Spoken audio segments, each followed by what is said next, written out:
আসসালামু আলাইকুম। আপনাদের সবাইকে স্বাগতম। ইতিমধ্যে ঘূর্ণিঝড় আসনা কিন্তু আ ভারতের পশ্চিম, দক্ষিণ-পশ্চিম অঞ্চল এবং যে পাকিস্তানের যে এরিয়াটা রয়েছে, পাকিস্তান এবং ভারতের যে মাঝামাঝি যে এলাকাটা রয়েছে ঠিক সেইখানে কিন্তু ল্যান্ডফল করেছে ইতিমধ্যে।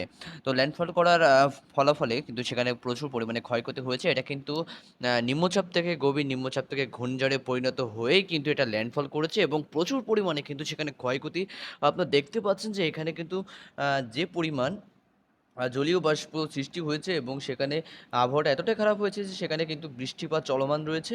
আর এটির মাধ্যমে কিন্তু প্রচুর পরিমাণে জলীয় বাষ্প সঞ্চয় হয়েছে। এখন যদি আমরা লক্ষ্য করি একই দিকে আ এটা কিন্তু ভারতের এটার প্রভাব কিন্তু বাংলাদেশে তেমন একটা পড়বে না। এটার জন্য বাংলাদেশে কোনো প্রভাব কিন্তু পড়তেছে না। এটা আরব সাগর থেকে উৎপন্ন হয়েছে এবং আরব সাগরে উৎপন্ন হয়ে কিন্তু এটা বর্তমানে কিন্তু অলরেডি ল্যান্ডফল করেছে এবং আঘাত হেনেছে। এখন চলমান রয়েছে। এখন যদি আমরা উভয় দিকে লক্ষ্য করি তাহলে দেখব যে আমাদের বাংলাদেশের সন্নিকটে নতুন একটি মধ্য বঙ্গোপসাগরে একটি নিম্নচাপ সৃষ্টি হয়েছে। এই নিম্নচাপটি কিন্তু গতকাল সৃষ্টি হয়েছে। লঘুচাপ থেকে নিম্নচাপে পরিণত হয়েছে। আর এটির প্রভাবে কিন্তু সারা বাংলাদেশে এখনো পর্যন্ত তেমন কোনো আবহাওয়া এখনো সৃষ্টি হয়নি। কিন্তু এটার ফলে যদি আমরা লক্ষ্য করি, এটার ফলে কিন্তু আমরা লক্ষ্য করতে পারতেছি যে এখানে কিন্তু প্রচুর পরিমাণে জলীয় বাষ্প সঞ্চার হচ্ছে এবং এটার গতিবেগ প্রায় আমরা ধরা যাচ্ছে যে প্রায় ৬১-৬২ প্রায় ঘূর্ণিঝড়ের যে একটা সিম্পটম সেটার কাছাকাছি কিন্তু রয়েছে।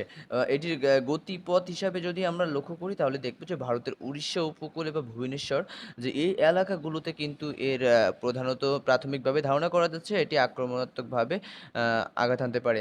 এটির প্রভাবে আমরা তেমন একটা প্রভাব দেখব না। বাংলাদেশের দক্ষিণ পশ্চিম অঞ্চলের দিকে এবং যে উপকূলীয় এলাকাগুলো রয়েছে সেখানে কিছুটা বৃষ্টিপাতের সম্ভাবনা আমরা দেখতে পাচ্ছি।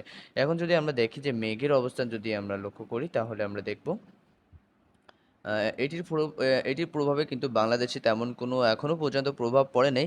তবে এই জলীয় বাষ্পের কারণে কিন্তু এটি বাংলাদেশের যে সিলেট বিভাগ রয়েছে, সিলেট, ময়মনসিংহ এবং যে চট্টগ্রাম বিভাগের যে উত্তর পূর্ব অংশে এই এলাকাগুলোতে কিন্তু কিছুটা মেঘের বেল্ট দ্বারা সৃষ্টি হয়েছে, মেঘ বেল্ট দ্বারা আক্রান্ত হয়েছে।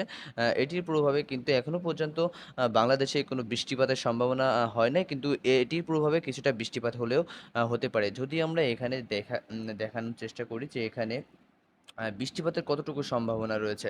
তো বর্তমানে কিন্তু এটির প্রভাবে এখনো পর্যন্ত খুব একটা বৃষ্টিপাতের সম্ভাবনা নেই। তবে রাজশাহী এবং রংপুরের কিছু জায়গায় কিন্তু কিছুটা বজ্রসহ বৃষ্টিপাত হতে পারে এবং পরবর্তীতে যখন সময়ের সাথে এটা কিন্তু বাংলাদেশের যে খুলনা, পশ্চিমবঙ্গ, কলকাতা, তারপর বরিশাল, ঢাকা, রাজশাহী, রংপুরে এখানে কিছুটা বৃষ্টিপাত হওয়ার সম্ভাবনা রয়েছে। আজকে রাতের দিকে বা সন্ধ্যার দিকে কিছুটা বৃষ্টিপাত হওয়ার সম্ভাবনা রয়েছে।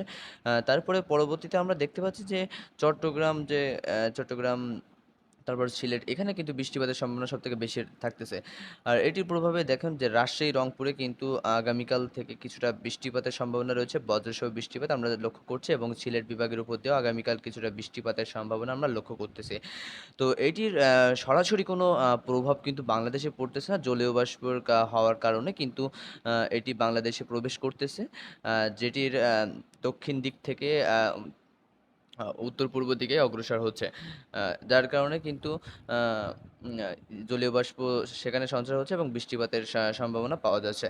তো আশা করা যাচ্ছে যে এই যে সৃষ্টিকৃত নিম্নচাপটি এটি আ বাংলাদেশে সরাসরি আঘাত হানার সম্ভাবনা খুবই কম রয়েছে। যেটির প্রভাবে আমরা বলতে পারি যে বর্তমানে যে বাংলাদেশে যে আ বন্যার যে পরিস্থিতি রয়েছে, বন্যার পরিস্থিতিতে তেমন কোনো বিরূপ আবহাওয়া আ আ সৃষ্টি হবে না।